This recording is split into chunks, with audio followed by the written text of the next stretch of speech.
Welcome to Weighing In with Wayless MD. My name is Sherry Stoka, and I'm owner of Wayless MD and Wellness, and I am here with Holly Smith, who I invited today on this podcast because we're going to be talking about a very, very, very important topic. So, Holly, welcome, and I really do look forward to really digging into your expertise as it relates to mold. And Holly, do you want to just kind of introduce yourself and help people understand what you do and, kind of why you decided to be on this podcast today? Absolutely.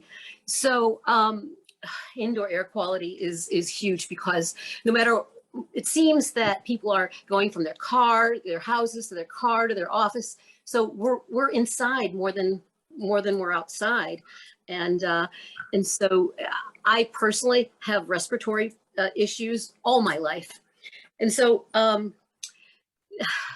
we're doing a lot of research and learning about various types of issues that I may have.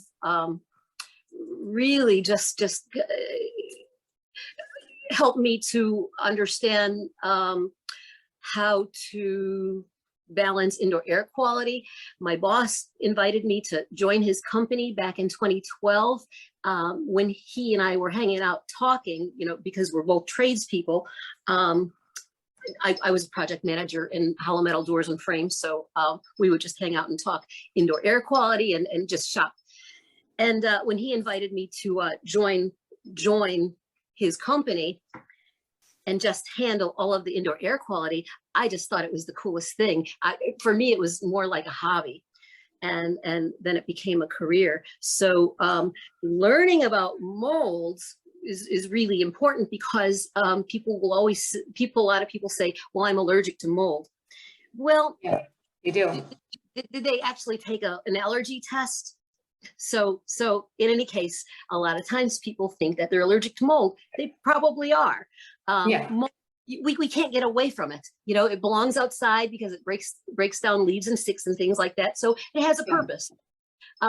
When there's too much mold in the house than there is on the outside, then there's really an issue. I mean, and generally it's only because somebody has had a flood in their house or the humidity is too high. And I oftentimes think that people just love AC. They don't let a lot of fresh air inside. So chances are, I always think that it's not mold.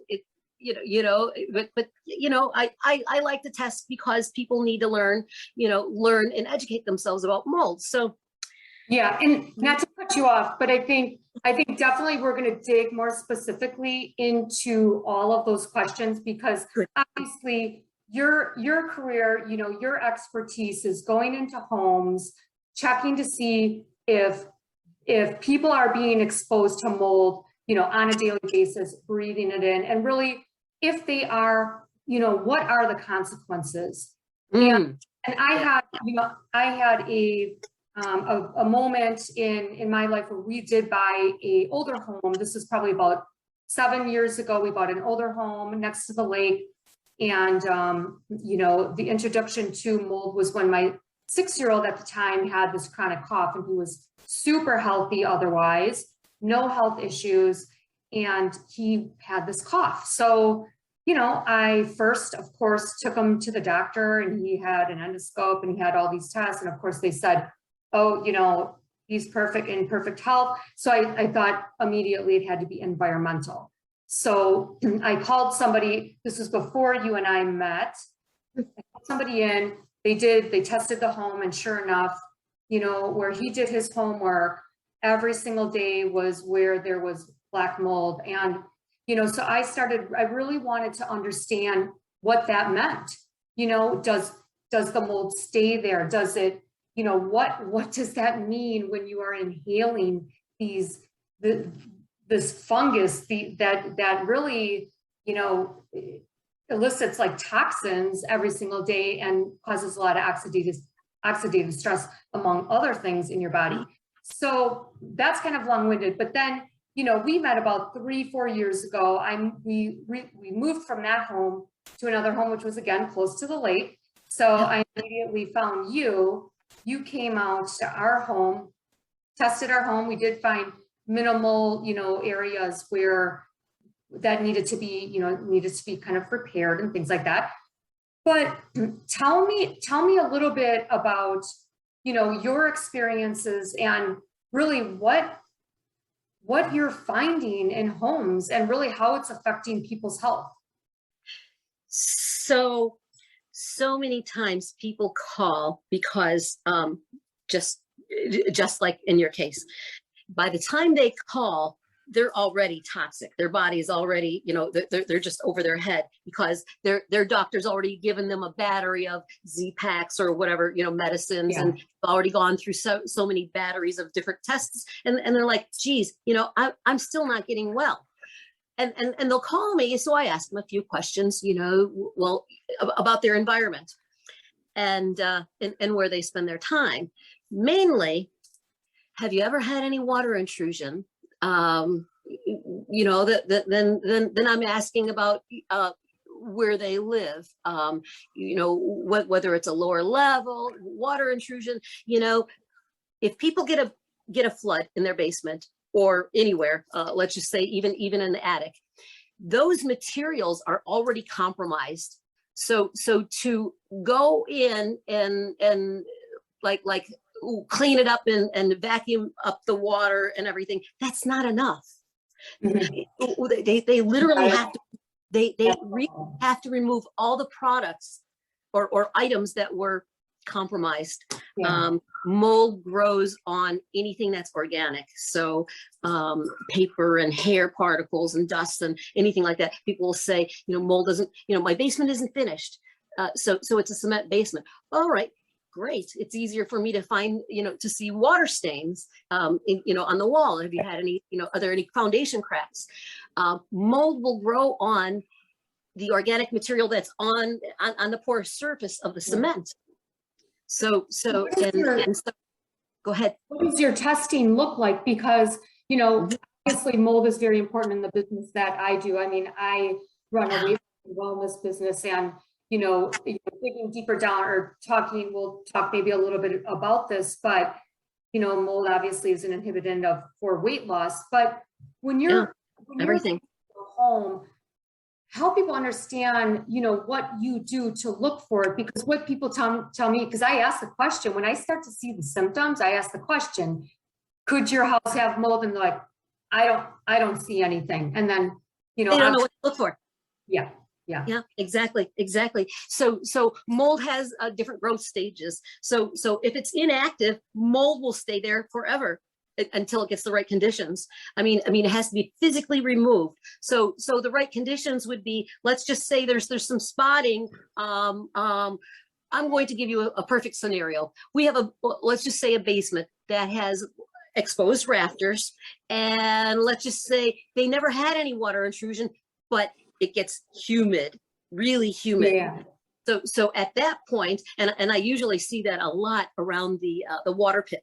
And people sometimes don't cover their water pits, and oftentimes they enclose them in little boxes, rooms or whatever. So that's the first place I look is around that area. And so right away you're enclosing that environment and creating a humidity factor. As soon as the humidity grows over 55%, you're going to start seeing mold growing on organic materials, and it's like colonies. So what I do is I have an air pump that pumps air across. I attach it to a cartridge that has a microslide inside of the air pump. Inside the cartridge. And so I'm going to pump air across that cartridge, across that microslide that's in that cartridge, and in a 5-minute duration of time, I've pumped the equivalent of 800 square feet of air across that microslide. So molds are measured by spores per cubic meter. So in that 5-minute duration of time, I would have a pretty good sample of air within that area. And while I'm pulling, while my machine's doing that work, I'm looking around myself for signs that of what I know looks like mold. I'm looking for water stains. I'm looking for any cracks. I ask a lot of questions. Have you ever had any, have you ever been compromised? Any floods? Oh yeah, you know, we vacuum that up right away. Okay, so I'm looking around. I don't even have to ask questions. I know what to look for.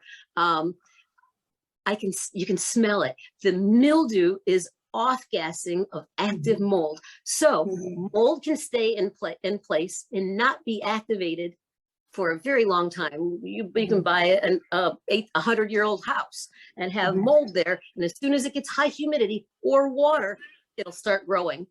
When it starts growing, it sends out little filaments called mycelium. So at that point, it looks like a cobweb. Who looks for cobwebs and thinking that that's mold? You know, it looks just like spider webs. And so that's mold activated. The smell is, it could be like a dirty wash rag. It's just a mildewy smell, a funky smell. Do you always have the smell? Will you eventually just have the smell? No, not always. Not always. Absolutely not. Okay. So molds are either toxic or pathogenic, toxigenic or pathogenic. The least worst of molds is the common mold that's everywhere. It's called penicillium. I do believe it's on like cheeses and things like that. You know, don't they? Yeah, absolutely. It's in a lot of food. Yeah. And that's penicillium. Yeah. So this penicillium is a pathogenic mold. Our body doesn't even have pathogens. You know, we start like for me, I'll just get a little bit of a drippy nose. I know immediately when I go into a house that I smell something because my body will tell me that something's going on. I start watering, maybe headaches. So after a while of breathing this in, depending on someone's history, their medical history, or you know what they're capable of handling, there's only so much that our body can fight off.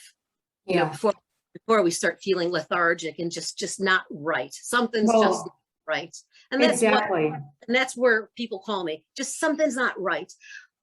I've been getting tons of calls in the past 2 weeks because now the doors and windows are closed.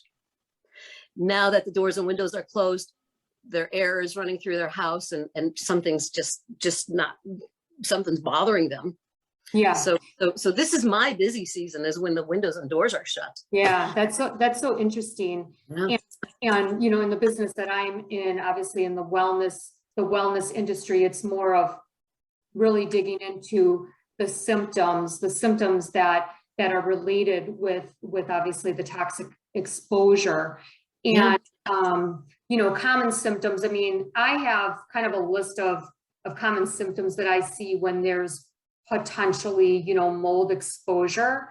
Do you, you know, aside from respiratory, but those, you know, does seem to be a very, that seems to be very common, like respiratory, brain fog. Yeah. Yep. Headaches. Yeah. You know, lethargy. I mean, just not feeling right. Yeah. I know. And it's really based on their medical history, you know. So a lot of times I get couples that'll call me and someone in their house is feeling it, but other people are not. So that's exactly what people will say. But everybody is fine. But every time you go into your house, you immediately get a reaction. Yeah. And it could be, and it's based on, you know, we all have different exposures and different immune systems. There's no one method for everybody. So it's really worth it for people to start out with cleaning their vents in their system. You know, we have so many toxins and garbage in our venting system. You know, our venting system is considered like the lungs to your home. So why not keep that clean? You know, just like people vacuum, you know, why do we vacuum? To clean up that dust and and the allergens that are on the floor. Same thing. Clean those vents. Yeah. And what we breathe is just as important as the food we put in our mouth. It's the same thing. So like if you're eating healthy all day long and you go home in this toxic environment and you're breathing that in every day, good luck trying to get healthy and lose weight, because with toxic exposure comes inflammation, and with inflammation comes fluid retention. Your body is not worried about burning fat and looking good. It's worried about survival. Fighting off.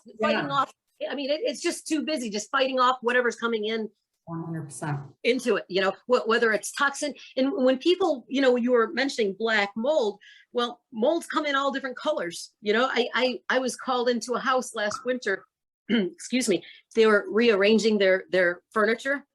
And I believe, oh, this is what it was. It was a dresser that was pushed up against an exterior wall in front of the window, and they moved the curtains when they were doing the relocation of the object that was in front, some hutch or something.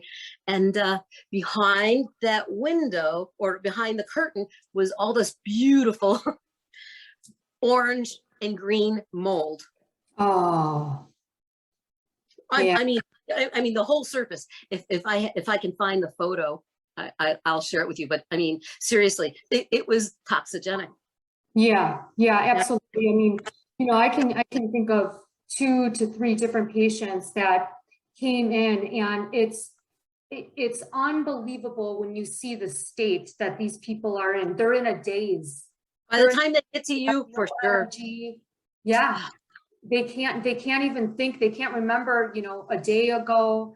It's unbelievable when we can identify that. I mean, because we do mold testing in the body, you do mold testing in the home, because when they're exposed, and that's why you and I work so closely together, because when I have a patient that potentially has mold exposure, I can work with them all day long. We can do protocols to get the mold out. We can do tests to find out what type of mold is in their body. But if they're going home and breathing it in every day, it doesn't even make sense to try to attack it, you know?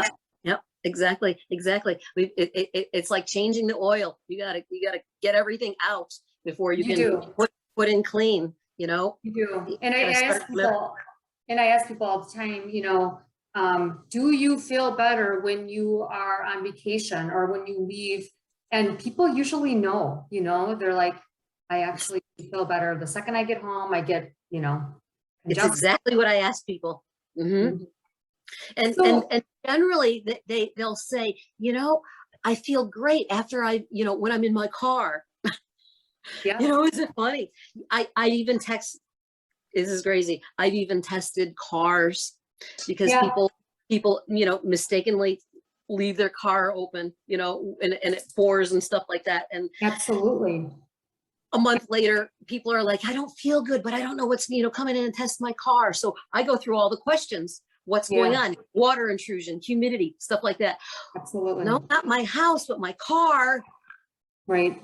Is that crazy? The home office, I mean, the office, you know, the work. You know, what's your work environment? Oh, well, actually, we had, you know, huge stormwater damage. People have been talking, you know, I mean, it's, you know, you have to just find out where the source is. You have to remove the source, and then you can remove it, work on, obviously, you know, we work on removing it from the body, because it oftentimes just doesn't just go away on its own. I mean, it affects so many systems. No, it'll never go away on its own. That's why I said you can buy a you know, a 200-year-old home. If there's existing mold there, it's just in an inactive state, because it's a living. It's like it's sleeping. By saying I was out to dinner with my family the other day, and my brother was saying that he hasn't been feeling good, and he thinks he sees mold like coming through the ceiling. And I'm like, my words were, I can't say it on this in this forum, but my words usually are, don't you know what with mold. Yeah. I mean, you can't mess with it. Just get it tested. I mean, because it gives you, it gives everybody a peace of mind, because at least they have a platform. They can start eliminating things, you know, whatever it is that they're allergic to, you know, if it's mold, dust, whatever it is. But if they just start with a clean slate for their health. Yeah, absolutely. So I wanted to ask you just a question about purifiers. I mean, I know that, you know, obviously it's like putting a Band-Aid on if you don't get rid of the source. I mean, you have to get rid of the source, and then, but do you think purifiers help in a way if some people, you know, can't maybe afford it, or they just choose not to get tested? So I feel that they need to start with a clean environment to begin with. You got to start with a clean slate, because all you're doing is just working this purifier, and it's not going to do much if you don't start with a clean slate. Meaning, test your home and clean the vents, then start adding these purifiers. Yeah, absolutely. It's always getting down to and you know, people need to follow their directions, because they'll put one air purifier in, and it on the directions it may say it covers 300 square feet. Well, that's really not much. Maybe it's like the size, you know, a living room or a dining room or whatever. But still, you know, if their lower level or their attic or wherever their vents are running through is contaminated in that area, you know, the venting system is not it's not a closed system. Right. So whatever is going on around that venting system is being circulated throughout the house to a certain degree. You know, the venting system is the lungs to your home. Right. Absolutely. Yeah. I know. I think you can kind of tell that I'm a little crazy when it comes to mold, because I think you came and tested my home, and then I was like, I called you like, I think 6 months to 8 months later. When you need to come back to check, check again. So how often should people test their home? So I don't think that, so once again, I think that the home has a lot of points that need to be checked. Okay. First of all, so it's not just a mold. Got it. Yeah, exactly. So when I come out, I'm testing, but also I'm walking around the house and I'm looking for the landscaping so that the water is being run away from the house and not dropped. Okay. Also things on the cold walls, because we're in, Chicago area. So we get so cold up here that even the humidity gets so high because people are, they put things against the cold wall, luggage and things like that in their closets. Mold. We need to have, don't put anything against the cold walls. We need air circulation. People oftentimes lock up a floor or bedrooms and things like that.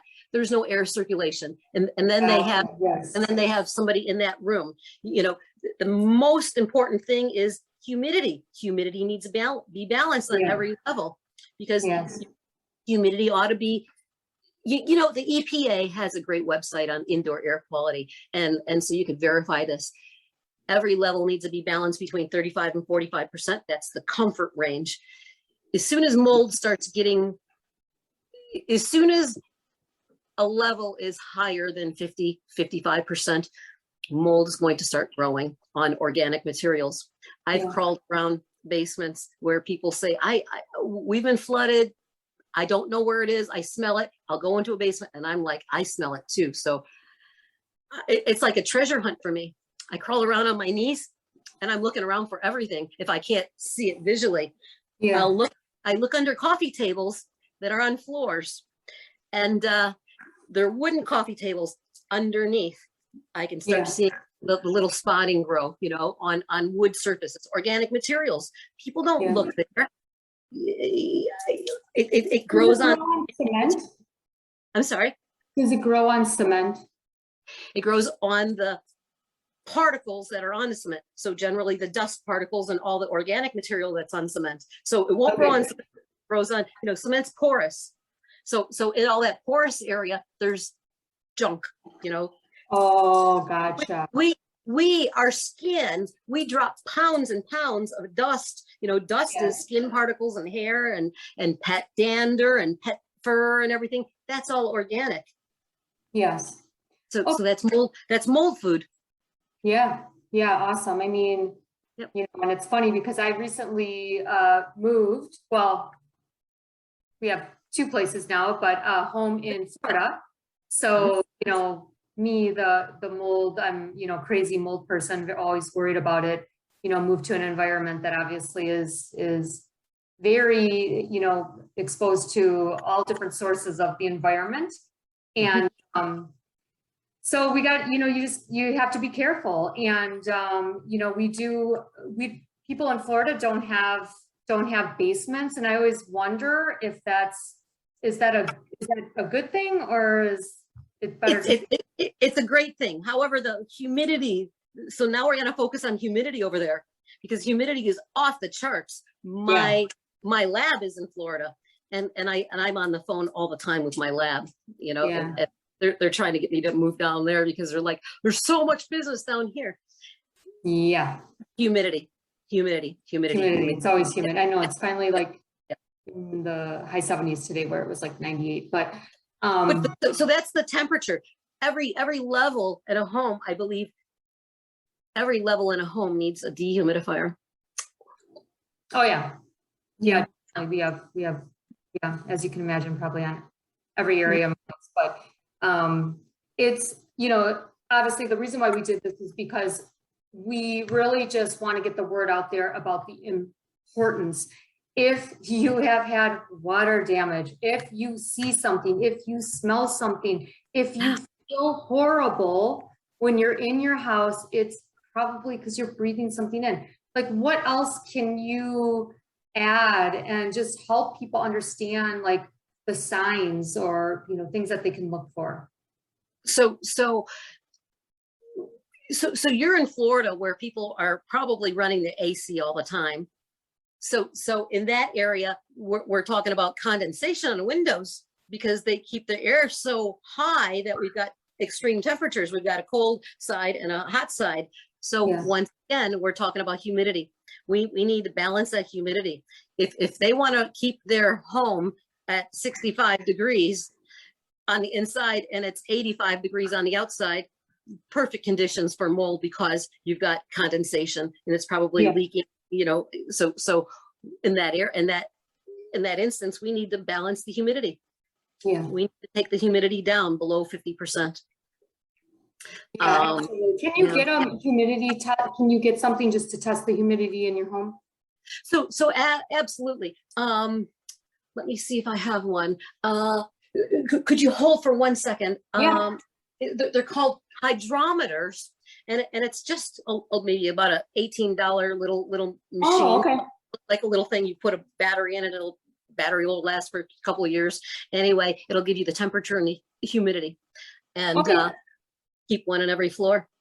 I'm trying to see if I can see but I always we can give the name and the what again, remind me of what the temperature or the humidity percentage. So you want, EPA says a comfort range is between 35% and 45%. Okay. I say keep it below 50%. Yeah. Okay. So when you get your dehumidifier and it'll give you, how many square feet this dehumidifier will work for. Yeah. I like to run a hose instead of, collecting the water in a bucket because all of a sudden it'll shut off when that bucket's full, therefore creating more humidity because then they've got more water going. Yeah, exactly. So you could, there's a little port in the back of these and let it run and keep it on automatic and it'll just shut off when it gets, at comfort range, and it'll kick back on when it gets, above that comfort range. Yeah, absolutely. Well, awesome. I think hopefully this was really helpful for people to really understand, kind of, what they can be looking for and really the seriousness of it, because, you can't just, if you see something, you can't just write it off and think it's going to go away. It does not go away. It will just get worse. And not only that is a doctor is not going to sit and take the time with you as you do. So a doctor wants to just throw medicine at you. By the time they see you and I, they're already meted out. I mean, Yeah.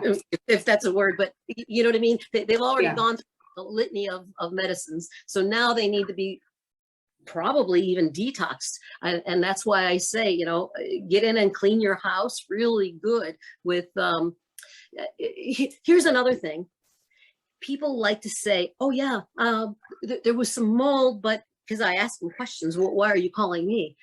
Well, you know, there had been some mold. We had a flood. We vacuumed it up and there was some spotting. I cleaned it with bleach. Right. No way. Even on that EPA website says never attack mold with bleach because it'll start kicking out more spores into the air. I mean, you're creating a environmental hazard yourself. That's actually really good to know because I hear people say that all the time. Yeah. And it's again, it just needs to be handled by a professional. And if people who have questions or they have concerns, I mean, you know, it doesn't hurt to reach out. I mean, obviously they can reach out to you and you do testing. What is your area where you will go out and actually go into the home? I mean, obviously you go into the home and you do your thing, which is awesome. Yep. So I do it for all different types of conditions. People buy a home, real estate transaction, all different types. And I work all over Northern Illinois and Lower Wisconsin. Okay, gotcha. Well, also Northwest Indiana as well. Gotcha. Awesome. Well, I think we kind of covered a lot and I really enjoyed this. I think we're definitely going to have other discussions because there's so many different areas that I think are important to really bring out there. We could talk about building science at another time, you know, how to look around your house, how to walk around your house to make sure. Yep, absolutely. And I can talk about the different supplements that help bind and eliminate all that fun stuff. So awesome. Thanks again, Holly. And I look forward to our next conversation. My pleasure. Have a wonderful evening.